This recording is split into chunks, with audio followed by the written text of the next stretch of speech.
नमस्कार खबरों के इस बुलेटिन में तुहाडा स्वागत है। मैं रमन शंकर। पहला पेश ने चोणवीं खबरां। प्रधानमंत्री नरेंद्र मोदी ने राज सभा में राष्ट्रपति वालों दिए गए भाषण ते चर्चा मगरों धन्यवाद मता पेश करदे कहा कि कोरोना काल के इस अरसे दौरान जदों पूरी दुनिया नवीं चुनौतियों नाल जूझ रही है, राष्ट्रपति का भाषण देशवासियों च एक नवा आत्मविश्वास जगाउण वाला साबित होया है। उन्होंने कोरोना की लड़ाई जितण का सेहरा किसी सरकार या किसी व्यक्ति की थां ते समूचे हिंदुस्तान के सिर बन्निया। कहा भारत का लोकतंत्र सत्यम शिवम सुंदरम ते आधारित है। उन्होंने भारत को लोकतंत्र की मां दस्या। चर्चा दौरान किसान अंदोलन ते हुई चर्चा का जिक्र करदਿਆਂ प्रधानमंत्री ने कहा कि ज़्यादा तो ज़्यादा समा अंदोलन बारे गल हुई, पर यह किस करके हो रहा है उस ते सारे मौन रहे। पशु पालकों वर्गी आज़ादी अनाज और दालां पैदा करने वाले छोटे और सीमांत किसानों को देण की भी वकालत की। भाषण दौरान साबका प्रधानमंत्रियों वालों किसानों की भलाई लई वख-वख समय दौरान दिए गए बयानों का हवाला दिता। उन्होंने विरोधी पार्टियों को खेती खेतर और देश के विकास लई अंदोलनकारियों को समझाउंदे हुए देश को अगे लिजाउण लई मिल के काम करने का सद्दा दिता।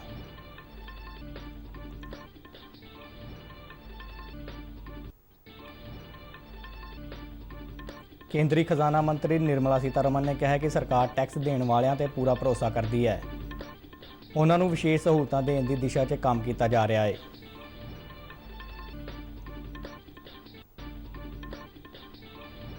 केंद्रीय सूचना और प्रसारण मंत्री प्रकाश जावड़ेकर ने कहा कि मोदी सरकार गरीबों की भलाई लई समर्पित है। कहा किसानों की आमदन दुगनी करने का टीचा हासिल करने लई सरकार पैदावार की लागत का 1.5 गुना तक भुगतान कर रही है।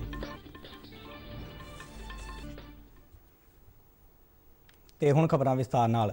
प्रधानमंत्री नरेंद्र मोदी ने राज सभा च राष्ट्रपति वालों दिए गए भाषण ते चर्चा मगरों धन्यवाद मता पेश करदਿਆਂ कहा कि पूरी दुनिया चुनौतियों नाल जूझ रही है। अजिहे मौके ते राष्ट्रपति रामनाथ कोविंद का भाषण देशवासियों च एक नवा आत्मविश्वास जगाउण वाला साबित होया है। राष्ट्रपति का दिलों धन्यवाद करदਿਆਂ उन्होंने सदन च हाजिर सारे संसद मैंबरों का भी धन्यवाद किया। राज सभा च उगे कवि मैथिली शरण गुप्त की कविता दीआं कुछ सतरां पढ़दਿਆਂ प्रधानमंत्री ने कहा कि अवसर तेरे लिए खड़ा है, फिर भी तू चुपचाप पड़ा है, तेरा कर्म क्षेत्र बड़ा है, पल पल है अनमोल, अरे भारत उठ आंखें खोल। अजोके समय अनुसार जे इन्हां सतरां नूं लिखिया गया हुंदा तां ओह कहंदे अवसर तेरे लिए खड़ा है, तू आत्मविश्वास से भरा पड़ा है, हर वादा हर बंदिश तोड़ के, अरे भारत आत्मनिर्भरता के पथ पर दौड़। जी की कविता को मैं उद्घोषित महाकवि मैथिली शरण गुप्त जी की कविता को मैं उद्घोषित करना चाहूंगा। गुप्त जी ने कहा था, अवसर तेरे लिए खड़ा है, अवसर तेरे लिए खड़ा है, फिर भी तू चुपचाप पड़ा है। अवसर तेरे लिए खड़ा है, फिर भी तू चुपचाप पड़ा है, तेरा कर्म क्षेत्र बड़ा है, तेरा कर्म क्षेत्र बड़ा है, पल पल है अनमोल, पल पल है अनमोल, अरे भारत उठ, अरे भारत उठ आंखें खोल। प्रधानमंत्री ने कहा कि राज सभा च हुई चर्चा दौरान 50 तो वध मैंबरों ने अपने विचार रखे। समूची दुनिया के मुकाबले भारत के नौजवानों के हौसले और दिमाग की तारीफ करदਿਆਂ प्रधानमंत्री ने कहा कि भारत मौकों को हकीकत च बदल सकता है। उन्होंने कहा कि देश नौजवानों नाल भरिया पिया है, जिन्हां च काफ़ी उत्साह है और वह अपने सुपनों को पूरा करने लई सख्त मेहनत करते हैं। मौजूदा कोरोना काल ਦੀਆਂ चुनौतियों का जिक्र करदਿਆਂ प्रधानमंत्री ने कहा कि किसी ने कदे अजिहा नहीं सोचा होगा कि मानव जाति को अजिहे मुश्किल दौर या चुनौतियों का सामना करना पवेगा। हमें रास्ते भी खोजने थे, रास्ते बनाने भी थे और लोगों को बचाना भी था। उस समय जो भी ईश्वर ने बुद्धि शक्ति सामर्थ्य दिया, इस देश ने उसको करते हुए देश को बचाने में भरसक काम किया है।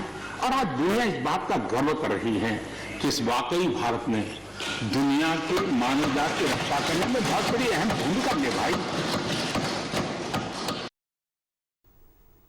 श्री मोदी ने कहा कि कोरोना की लड़ाई जितण का सेहरा किसी सरकार या किसी व्यक्ति के सिर ते नहीं जाता, सगों इसका सेहरा हिंदुस्तान नूं जाता है। भारत ने अपने नागरिकों को नवे दृष्टिकोण नाल देखण की सोच बख्शी है। ਭਾਰਤ ਨੇ ਅਕਸ ਨੂੰ ਬਚਾਉਣ ਲਈ ਕਈ ਅਣਜਾਣੇ ਦੁਸ਼ਮਣਾਂ ਨਾਲ ਲੜਾਈ ਲੜੀ ਹੈ। ਕਰੋਨਾ ਕਾਲ 'ਚ ਦੇਸ਼ ਵੱਲੋਂ ਕੀਤੇ ਗਏ ਪ੍ਰਦਰਸ਼ਨ ਨੂੰ ਦੁਨੀਆ ਸਵੀਕਾਰ ਕਰਦੀ ਹੈ। ਭਾਰਤ ਨੇ ਅਜਿਹੇ ਅਰਸੇ 'ਚ ਦੁਨੀਆ ਦੀ ਮਦਦ ਲਈ ਅਹਿਮ ਭੂਮਿਕਾ ਨਿਭਾਈ ਹੈ, ਜਦੋਂ ਪਰਿਵਾਰ ਦਾ ਮੈਂਬਰ ਵੀ ਆਪਣੇ ਕਿਸੇ ਹੋਰ ਮੈਂਬਰ ਦੀ ਮਦਦ ਕਰਨ ਤੋਂ ਗੁਰੇਜ਼ ਕਰਦਾ ਸੀ। ਪ੍ਰਧਾਨ ਮੰਤਰੀ ਨੇ ਕਿਹਾ ਕਿ ਭਾਰਤ ਦੀ ਮਹਾਮਾਰੀ ਨਾਲ ਨਜਿੱਠਣ ਦੀ ਸਮਰੱਥਾ ਬਾਰੇ ਪੂਰੀ ਦੁਨੀਆ ਨੂੰ ਕਈ ਖਦਸ਼ੇ ਸਨ।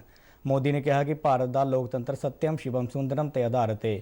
ਪ੍ਰਧਾਨ ਮੰਤਰੀ ਮੋਦੀ ਨੇ ਕਿਹਾ ਕਿ ਭਾਰਤ ਦੁਨੀਆ ਦਾ ਸਿਰਫ ਸਭ ਤੋਂ ਵੱਡਾ ਲੋਕਤੰਤਰ ਨਹੀਂ ਹੈ, ਸਗੋਂ ਭਾਰਤ ਲੋਕਤੰਤਰ ਦੀ ਮਾਂ ਹੈ। ਉਹਨਾਂ ਕਿਹਾ ਕਿ ਸਾਨੂੰ ਨੌਜਵਾਨ ਪੀੜ੍ਹੀ ਨੂੰ ਸਿਖਾਉਣਾ ਹੋਵੇਗਾ ਕਿ ਭਾਰਤ 'ਚ ਸ਼ਾਸਨ ਹਮੇਸ਼ਾ ਹੀ ਲੋਕਤੰਤਰ ਤੇ ਆਧਾਰਿਤ ਰਿਹਾ ਹੈ। ਸਾਡੀਆਂ ਪਰੰਪਰਾਵਾਂ, ਸੱਭਿਆਚਾਰ, ਇਸ ਦੀ ਵਿਰਾਸਤ ਅਤੇ ਇੱਛਾ ਸ਼ਕਤੀ ਸਭ ਕੁਝ ਜਮਹੂਰੀਅਤ ਤੇ ਆਧਾਰਿਤ ਹੈ। हमारा लोकतंत्र किसी भी मायने में वेस्टर्न इंस्टीट्यूशन नहीं है, ये एक ह्यूमन इंस्टीट्यूशन है।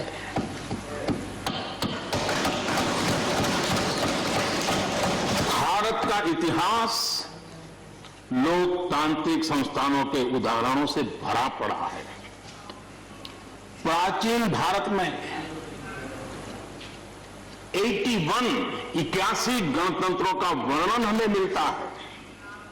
आज देशवासियों को भारत के राष्ट्रवाद पर चौतरफा हो रहे हमले से आगाह करना जरूरी है।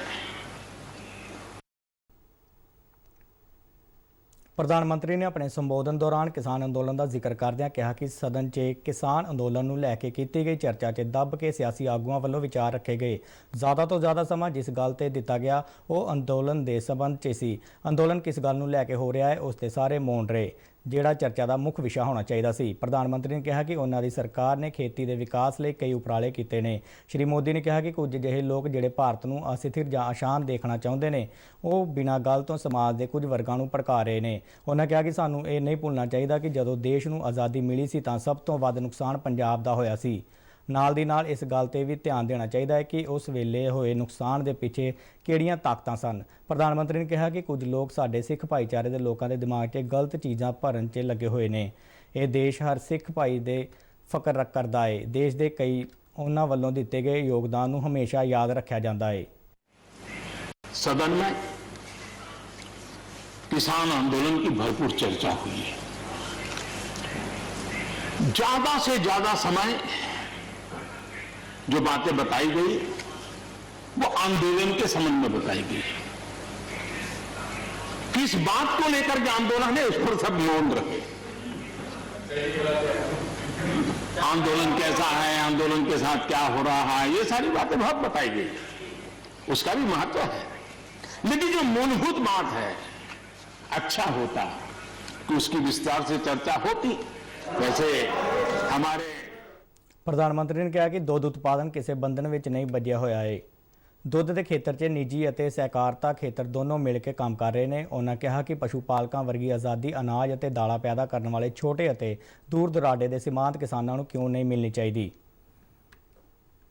ਸਾਬਕਾ ਪ੍ਰਧਾਨ ਮੰਤਰੀ ਮਨਮੋਹਨ ਸਿੰਘ ਵੱਲੋਂ ਦਿੱਤੇ ਗਏ ਇੱਕ ਭਾਸ਼ਣ ਦਾ ਹਵਾਲਾ ਦਿੰਦਿਆਂ ਪ੍ਰਧਾਨ ਮੰਤਰੀ ਨੇ ਕਿਹਾ ਕਿ ਸੰਸਦ ਵਿੱਚ ਹੀ ਸਾਬਕਾ ਪ੍ਰਧਾਨ ਮੰਤਰੀ ਨੇ ਕਿਹਾ ਸੀ ਕਿ 1930 ਦੇ ਦਹਾਕੇ 'ਚ ਖੇਤੀ ਮੰਡੀਕਰਨ ਲਈ ਬਣਾਏ ਗਏ ਤਾਣੇ-ਬਾਣੇ ਕਾਰਨ ਕੁਝ ਅਜਿਹੇ ਨੁਕਤੇ ਨੇ ਜਿਹੜੇ ਸਾਡੇ ਕਿਸਾਨਾਂ ਨੂੰ ਆਪਣੀ ਫਸਲ ਬਿਨਾਂ ਕਿਸੇ ਅੜਿੱਕੇ ਤੋਂ ਵੇਚਣ ਤੋਂ ਰੋਕਦੇ ਨੇ, ਜਿੱਥੇ ਉਹਨਾਂ ਨੂੰ ਆਪਣੇ ਉਤਪਾਦਾਂ ਦੀ ਸਹੀ ਕੀਮਤ ਮਿਲ ਸਕਦੀ ਹੈ। ਪ੍ਰਧਾਨ ਮੰਤਰੀ ਨੇ ਇਸੇ ਦੌਰਾਨ ਸਾਬਕਾ ਪ੍ਰਧਾਨ ਮੰਤਰੀ ਚੌਧਰੀ ਚਰਨ ਸਿੰਘ ਦਾ ਹਵਾਲਾ ਦਿੰਦਿਆਂ ਕਿਹਾ ਕਿ ਉਹ ਹਮੇਸ਼ਾ ਛੋਟੇ ਕਿਸਾਨਾਂ ਦੀ ਤਰਸਯੋਗ ਸਥਿਤੀ ਤੇ ਚਿੰਤਾ ਪ੍ਰਗਟ ਕਰਦੇ ਰਹੇ। ਪ੍ਰਧਾਨ ਮੰਤਰੀ ਨੇ ਕਿਹਾ ਕਿ 2014 ਤੋਂ ਬਾਅਦ ਉਹਨਾਂ ਦੀ ਸਰਕਾਰ ਨੇ ਖੇਤੀ ਖੇਤਰ ਦੇ ਵਿਕਾਸ ਲਈ ਕਈ ਉਪਰਾਲੇ ਕੀਤੇ ਨੇ। ਫਸਲ ਬੀਮਾ ਯੋਜਨਾ ਦੇ ਘੇਰੇ ਨੂੰ ਵਧਾਇਆ ਗਿਆ ਹੈ ਤਾਂ ਜੋ ਛੋਟੇ ਤੋਂ ਛੋਟਾ ਕਿਸਾਨ ਵੀ ਇਸ ਦਾ ਫਾਇਦਾ ਲੈ ਸਕੇ। ਪਹਿਲੀ ਵਾਰ ਸਰਕਾਰ ਨੇ ਕਿਸਾਨ ਰੇਲ ਦੀ ਕਲਪਨਾ ਕੀਤੀ। ਛੋਟਾ ਕਿਸਾਨ ਜਿਸ ਦਾ ਸਮਾਨ ਕਦੇ ਵੱਡੀ ਮੰਡੀ ਜਾਂ ਬਾਜ਼ਾਰ ਵਿੱਚ ਨਹੀਂ ਵਿਕਦਾ ਸੀ, ਉਹ ਅੱਜ ਆਪਣੇ ਪਿੰਡ ਤੋਂ ਹੀ ਕਿਸਾਨ ਟ੍ਰੇਨ ਰਾਹੀਂ ਮੁੰਬਈ ਦੇ ਬਾਜ਼ਾਰ ਤੱਕ ਆਪਣਾ ਸਮਾਨ ਵੇਚਣ ਦਾ ਸਮਰੱਥ ਹੋ ਗਿਆ ਹੈ, ਜਿਸ ਦਾ ਫਾਇਦਾ ਛੋਟੇ ਕਿਸਾਨਾਂ ਨੂੰ ਹੋ ਰਿਹਾ ਹੈ। ਉਹਨਾਂ ਕਿਹਾ ਕਿ ਕਿਸਾਨ ਉਡਾਨ ਰਾਹੀਂ ਹਵਾਈ ਜਹਾਜ਼ਾਂ ਦੀ ਮਦਦ ਨਾਲ ਨਾਰਥ ਈਸਟ ਦੇ ਉਤਪਾਦਾਂ ਨੂੰ ਦੇਸ਼ ਅਤੇ ਦੁਨੀਆ ਭਰ 'ਚ ਪਹੁੰਚਾਉਣ ਦਾ ਯਤਨ ਕੀਤਾ ਜਾ ਰਿਹਾ ਹੈ। ਪ੍ਰਧਾਨ ਮੰਤਰੀ ਨੇ ਇਸ ਦੌਰਾਨ ਸਾਰੀਆਂ ਵਿਰੋਧੀ ਪਾਰਟੀਆਂ ਨੂੰ ਵੀ ਸੱਦਾ ਦਿੱਤਾ ਕਿ ਉਹ ਖੇਤੀ ਖੇਤਰ ਅਤੇ ਦੇਸ਼ ਦੇ ਵਿਕਾਸ ਲਈ ਅੰਦੋਲਨਕਾਰੀਆਂ ਨੂੰ ਸਮਝਾਉਂਦੇ ਹੋਏ ਦੇਸ਼ ਨੂੰ ਅੱਗੇ ਲਿਜਾਣ ਲਈ ਮਿਲ ਕੇ ਕੰਮ ਕਰਨ। ਇਸ ਦੇ ਨਾਲ ਹੀ ਖਬਰਾਂ ਦਾ ਇਹ ਬੁਲੇਟਿਨ ਖਤਮ ਹੁੰਦਾ ਹੈ। ਆਗਿਆ ਦਿਓ, ਨਮਸਕਾਰ।